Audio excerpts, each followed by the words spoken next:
E outra pergunta importante também é como que eu vou aferir essa exposição? Como que eu vou medir quanto exposto meu paciente ficou àquela determinada condição?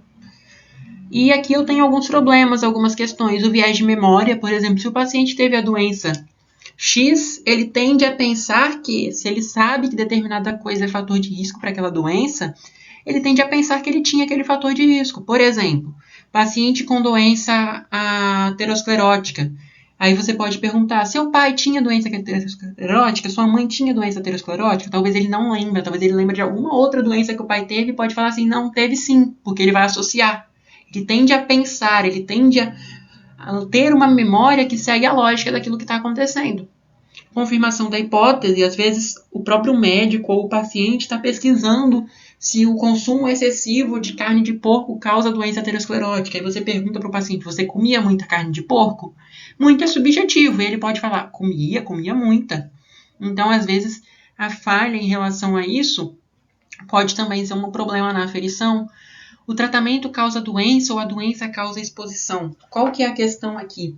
Às vezes, a pessoa começou a fazer o tratamento e pessoas tratadas são as mesmas pessoas que têm a doença. Então, você pode acabar tendo visto aí o tratamento, um medicamento específico que a pessoa toma como causa da doença, mas na verdade ela estava tratando alguma coisa parecida com a doença, que já era o sintoma inicial, não tinha um diagnóstico da doença ainda e pode ser associado.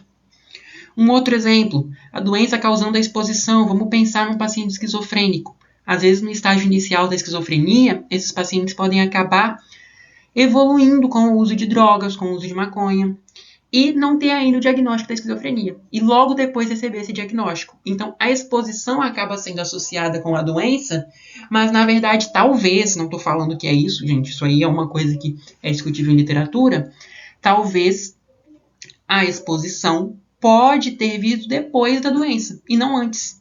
As variáveis de confusão também podem estar totalmente afetando aí, por exemplo, um paciente tabagista, às vezes ele pode ser um paciente de baixa renda, ele pode ser um paciente mais velho. E a questão dos registros oficiais, nem sempre são registrados de forma metrificada, nem sempre são registrados no momento correto, nem sempre você vai ter o registro de todas as variáveis que você quer. Então, tudo isso são problemas.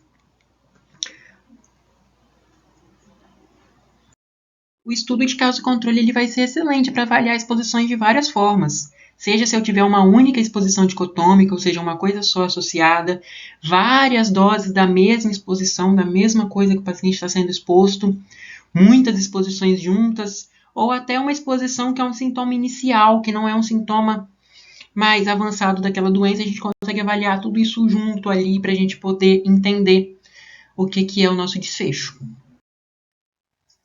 A incidência, no caso controle, ela não é tão fácil assim de calcular, ela não é simples, ela não consegue ser calculada com facilidade, porque eu tenho aqui uma superestimação dos doentes, eu tenho muito mais pessoas doentes porque são selecionadas de igual para igual. Então, a gente não consegue calcular a incidência com qualidade aqui.